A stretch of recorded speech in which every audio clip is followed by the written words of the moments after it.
بالله. ايه مش باينه ليه؟ الدنيا تلاهي بقى يا اختي، ما انت عارفه. طب يا حبيبتي مش عايزه حاجه؟ ربنا يخليكي، ما يحرمش منك ابدا يا رب، ربنا يخليكي.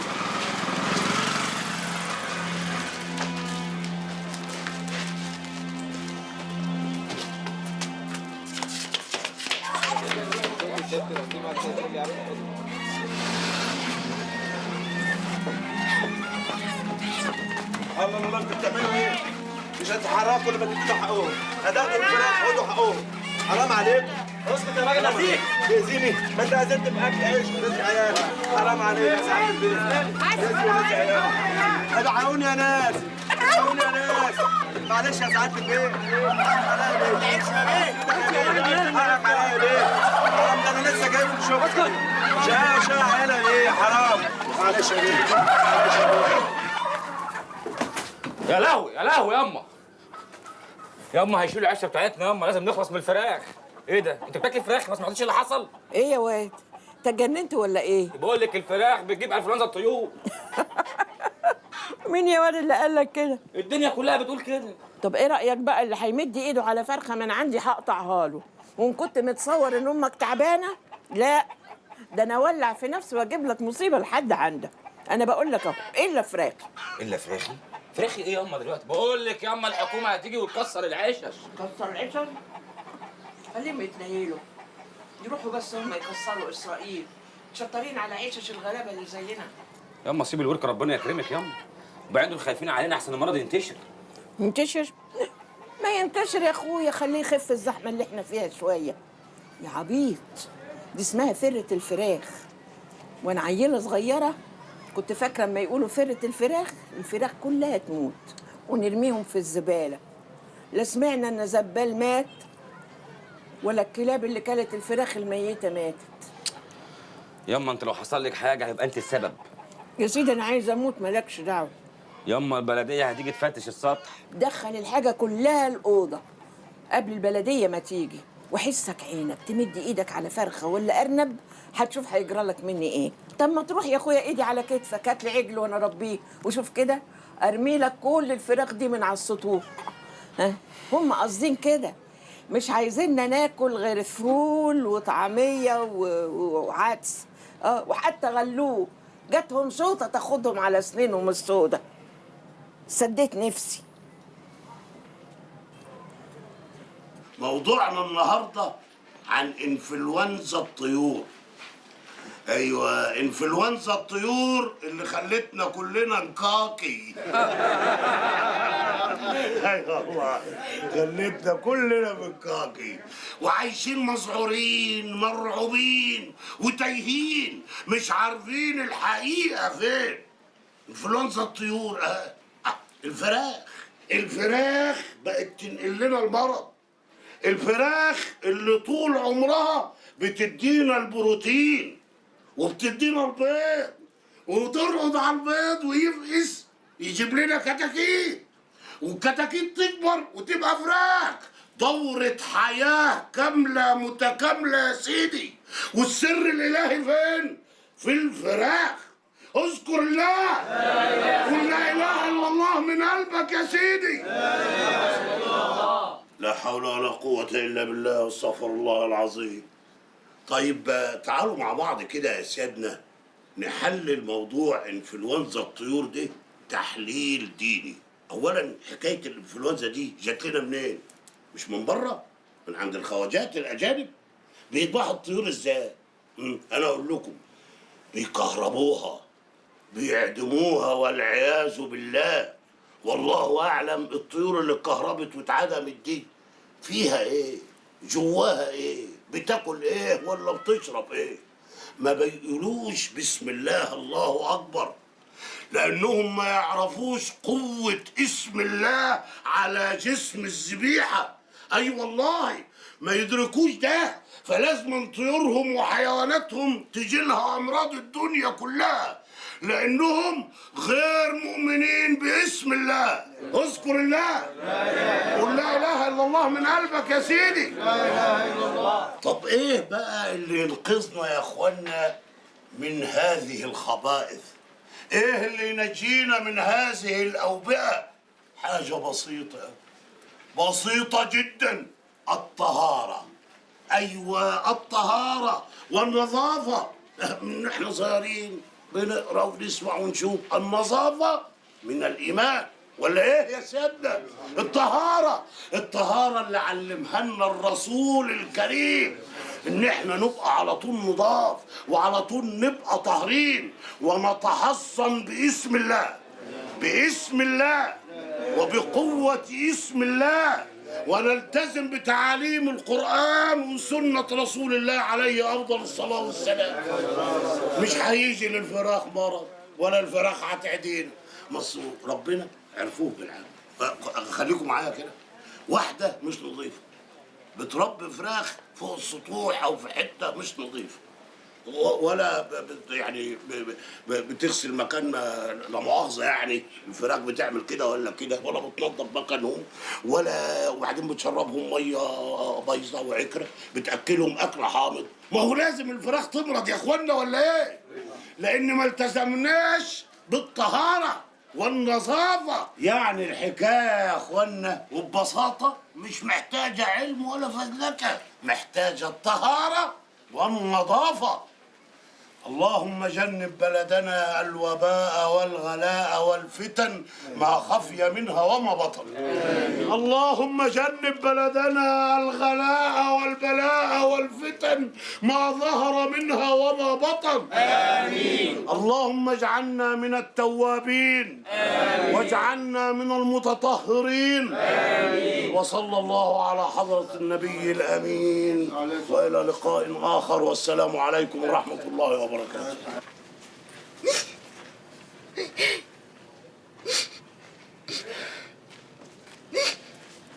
مالك يا بنتي في ايه؟ مفيش يا ماما. مفيش ده ايه؟ ده انت مفروسه من العياط. انت كنت فين؟ كنت في الدار.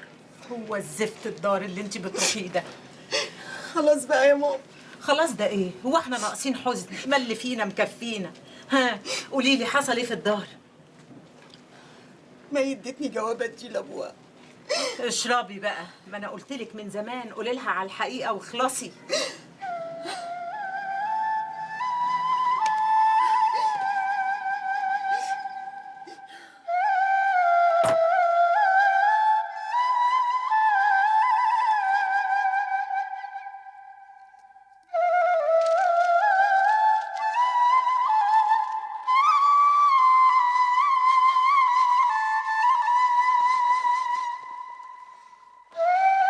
بابا بص يا سيدي،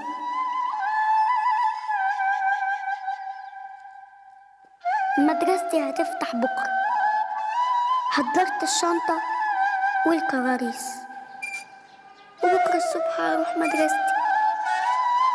كل صحابي يا اخويا ماسكين دراعات باباهاتهم، كل البنات في خدودهم بوسة وفي جيبهم قرش إلا أنا. ليه؟ هو أنت خدت كل حاجة معاك؟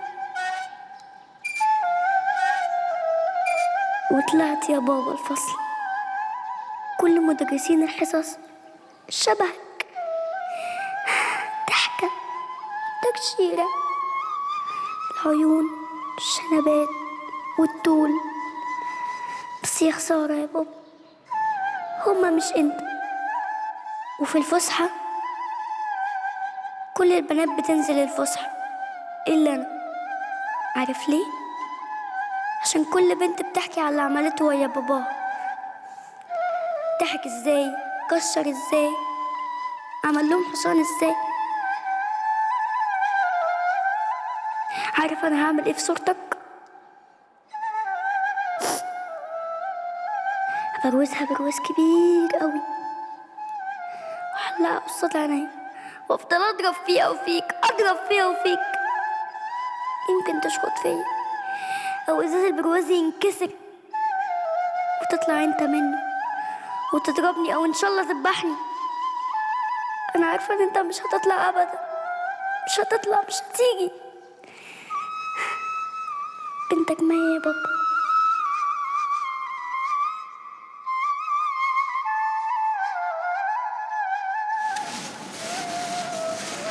اوعى يا واد انت وهو تكونوا مزعلين امكم. لا والله اسأليه. بتقولي جالك يعني. اما واد بجح صحيح. لا وايه؟ جايب لي شويه اكياس مشيته وهو قفاه يقمر عيش. ما سجنني خلاص، عايز ايه تاني؟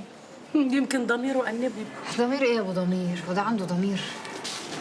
قولي لي احسن، عملت ايه في الاستئناف؟ ولا حاجه. رحت لصاحبتك مديحه اتهربت مني، وخالك ايد ورا وايد قدام. هو يما فاضل 15 يوم، انا خايفه الميعاد يفوتنا. انا اعمل ايه يا حبيبتي؟ قولي لي اعملها وانا اتصرف. اتصرفي، بيعي اي حاجه في البيت. ما انت عارفه كل حاجه يا منى، هو البيت فيه حاجه تتباع؟ ما انت راسي على كل حاجه. كلمي الواد بلال، الواد جدع وهيساعدني لو هيقدر. بلال ايه بس؟ هو بلال هيعمل ايه؟ هو لو قدر هيعملها، ما قدرش خلاص يما هقضيها هنا سنه ونخلص. النبي حرص وخالك بعت لنا امبارح 50 جنيه. قولي له يتقي الله، بنت اختك في السجن. اقول لي مين؟ ده بلال احن منه عليكي. يلا المهم خدي بالك من نفسك. انا جايبه لك حته فرخه كده سخنه وشويه بطاطس بدمعه. اكلت ولا جعانين؟ يلا بسم الله كده. مش هوصيك يا يسري، الموضوع ده ما يخرجش بينا. عيب، ده انت اول مره توصلني في طلب، طول عمري انا اللي بقصدك. اسمها منى عباس احمد، موجوده في سجن القناطر. بكره هرفع الاستئناف، لسه عندنا وقت. انت شايف يعني ان في امل؟ على الله، بس الموضوع صعب. شوف لنا اي مخرج، ده انت ابو الاساتذه. هي فيها مخرج لو تهمك قوي. ايه هو؟ واد صايع يشيل القضيه. سهله دي. هات لي انت بس واد يقول انه بيحبها، وان هو اللي اداها الحشيش قبل ما يتقبض عليها، وانت تشهد انك شفته لحظه القبض على منى. طب سيبني لبكره نرد عليك. وانا مستنيك.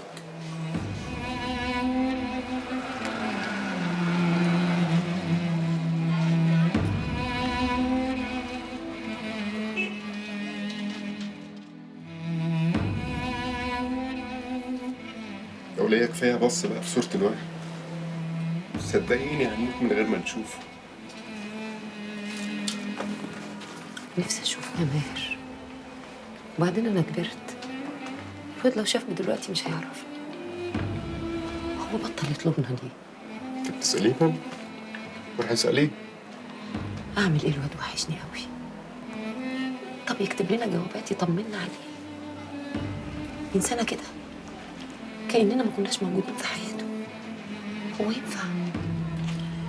ده زي ابنك يا سعديه، خلاص كلبه مات. ما بقاش يفكر غير في نفسه وبس. ادعي له بالسماح يا سعديه. قومي نامي، انت تعبانه من صباحيه ربنا. هو فين النوم ده؟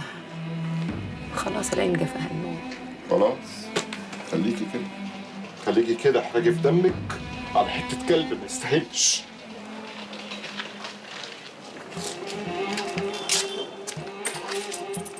شابي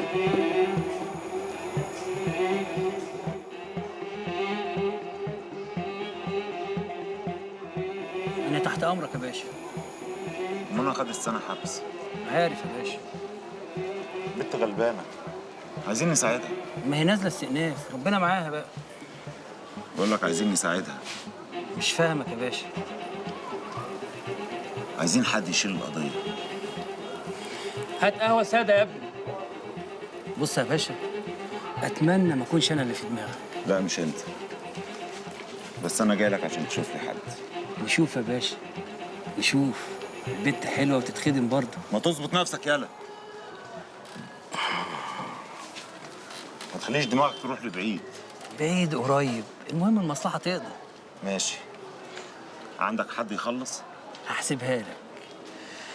اللي هيشيل ده هياخد سنة، 6 أشهر بالميت. هيتظبط بقرشين. كده تلاقي كتير يشيله. أجيبه لك إمتى؟ أهم حاجة أكون بعيد عن الموضوع ده. عيب يا باشا، أنا هخليه يسلم نفسه قبل الاستئناف وأظبط لك الدنيا. فهمني، أكون بعيد عن الموضوع ده. هو أنت مين يا باشا؟ أنا معرفكش.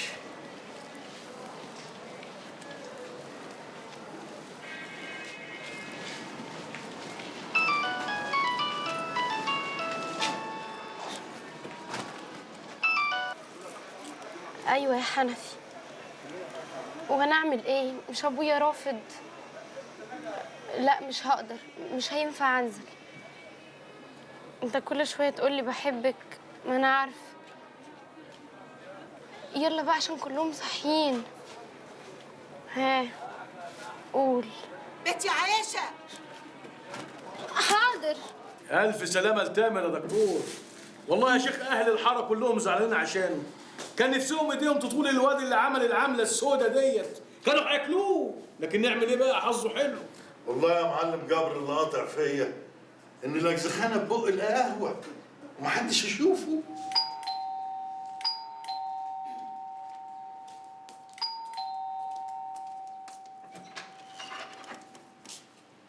السلام عليكم. وعليكم السلام ورحمة الله وبركاته. يا أهلا أهلا يا أستاذ تمام. اهلا بيك يا دكتور. أهلا وسهلا. انا عارف اني اتاخرت عليك بس اعذرني والله ما منعنا عنك الا الشديد الاول. لا لا لا يا سلام كلك واجب والله يا أستاذ. اتفضل. زيد فضلك يا اخويا. اهلا وسهلا.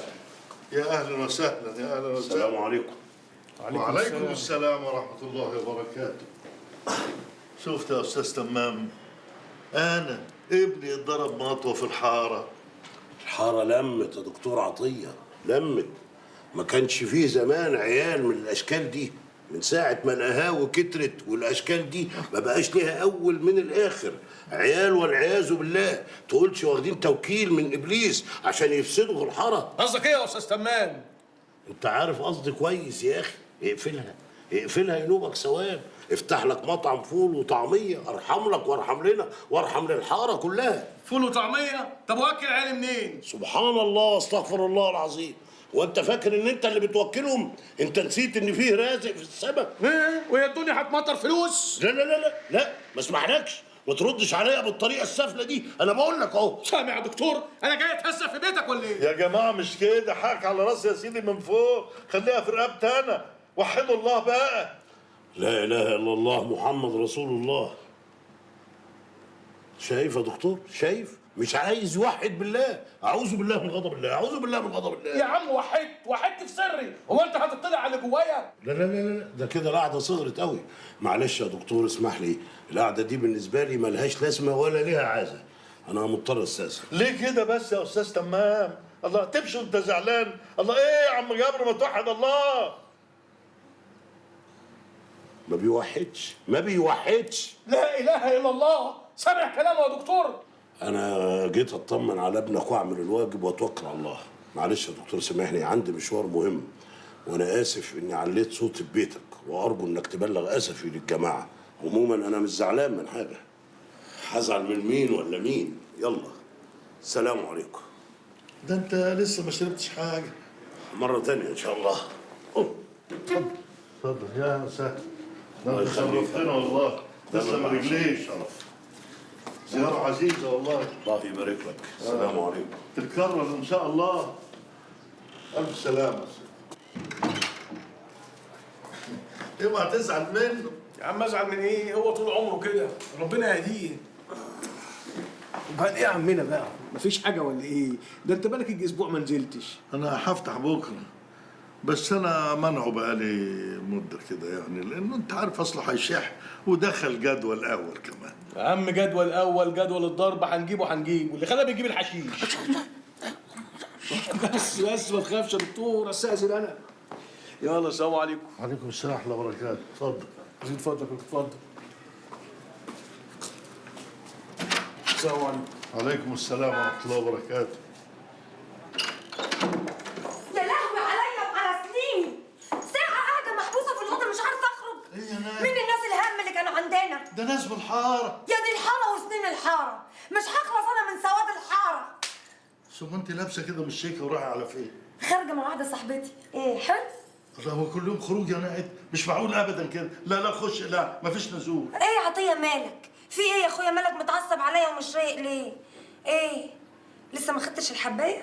بلا حبايه بلا زفت بقى، ما تغيريش الموضوع. خش غيري هدومك، يعني لما نقعد مع بعضنا شويه كده ما يجراش. من غير حباية؟ ماشي، داخلة وهستناك.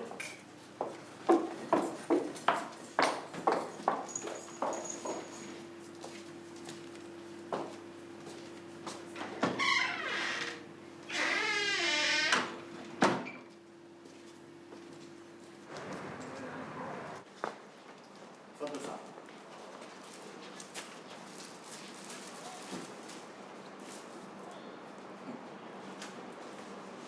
غلط يا ابني، انت شغال في معرض محترم مش في طابونه عيش.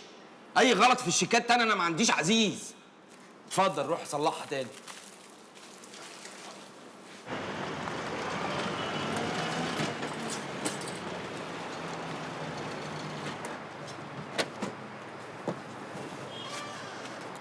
عايز تبيع يا اسطى ولا ايه؟ ابيع مين يا عم الحاج؟ انا داخل لبلبل.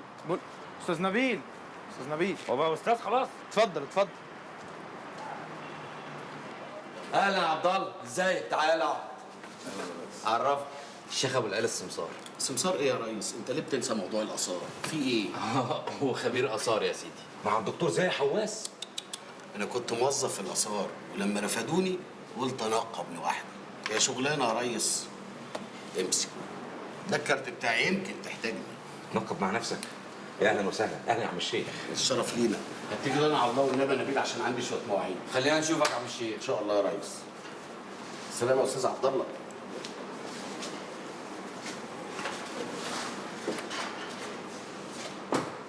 يا عبد الله رحت فين؟ تصدق يا بلبل، لاقي عليك الدنيا الجديده. كل واحد بياخد نصيبه يا صاحبي. المهم انت عامل ايه؟ اخبار الشغل والتاكس؟ تاكس؟ هو انت بتسال على التاكس ولا فلوس التاكس ولا حتى التجديد؟ خلاص يا عم نسيتنا. عارف يا عبد الله انا بحب التاكسي ده قد ايه؟ كانه عيل من عيالي. ده وش السعد وفتحه الخير علينا. انت جاي تحاسبني صح؟ لا خليها بكره، كنت جاي اسلم عليك بس. يا ابني هات شايل الوسطى هنا. يا عم ولا شاي ولا بتاع، لسه جاي على القهوه. طب عبد الله مفيش مشكله يعني، بكره بعده اي يوم. فلوس مين يا عم الحاج؟ اقعد. معلش يا اخويا، لو المشكله الحبايه خدها. لا انا بس يعني حاسس كده ان انا داخل في كرشة نفس يعني كده.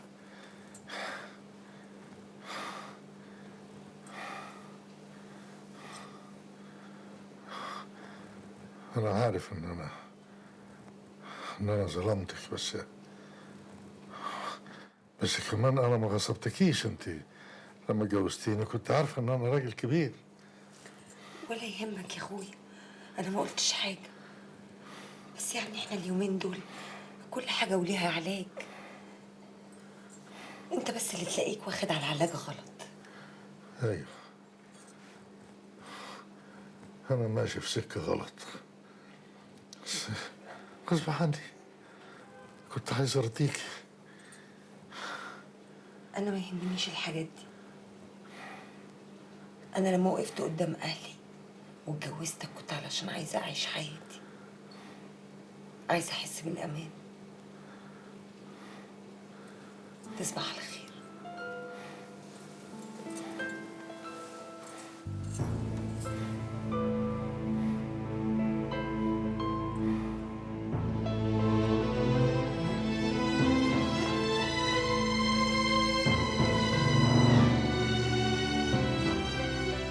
يا ليلى ما ينفعش البنت تقعد عندك يومين. ليه ما ينفعش؟ دي البنت اعصابها تعبانه. انتي ما قريتيش الكلام اللي كاتباه في الجواب؟ قريته، وده اللي خلاني مصممه ان هي ما تروحش معاكي. طب ليه بس فهميني. اولا البنت هتتعلق بيكي اكتر، ثانيا ده تميز انا ما اسمحش بيه في الدار، وبعدين لو زمايلها سالوني عليها اقول لهم راحت فين.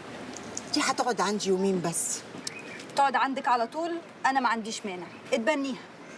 حضرتك عارفه ان انا ما اقدرش. ارجوكي تقفي جنبها، اعتبريها مريضه ورايحه مستشفى. انا متاكده انها لو طلعت من الدار يومين هتبطل تفكر في حاجه.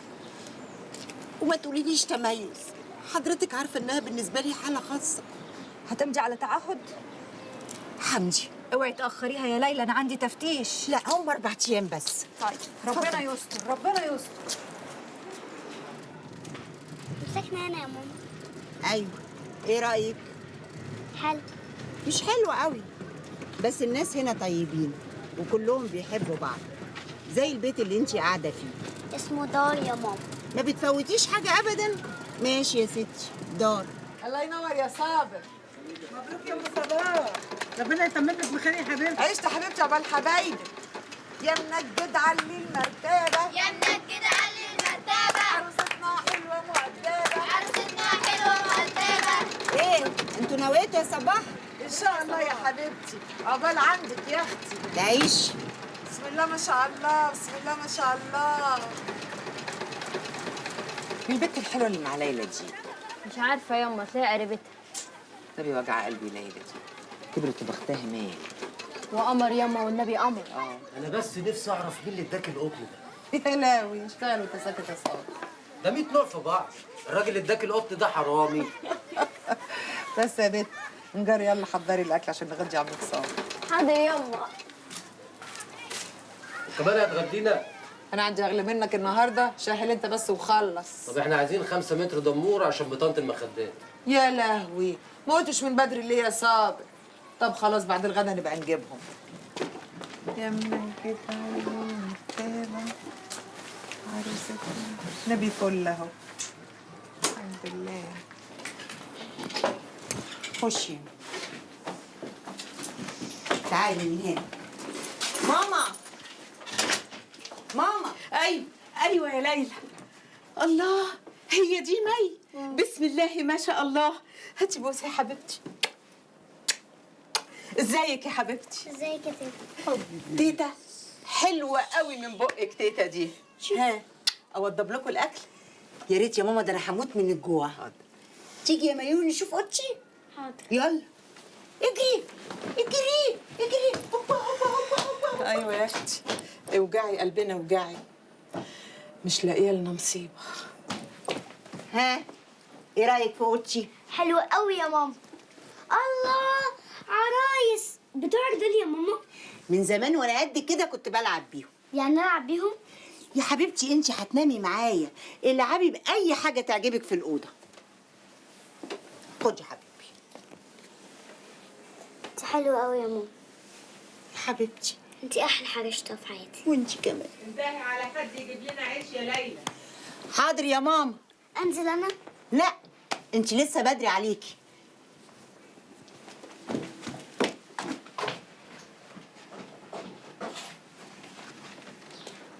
عم ثابت، عم ثابت. ايوه يا ابله. والنبي تشوف لي حد يجيب لي بجنيه عيش. انا اروح اجيب لي. طيب.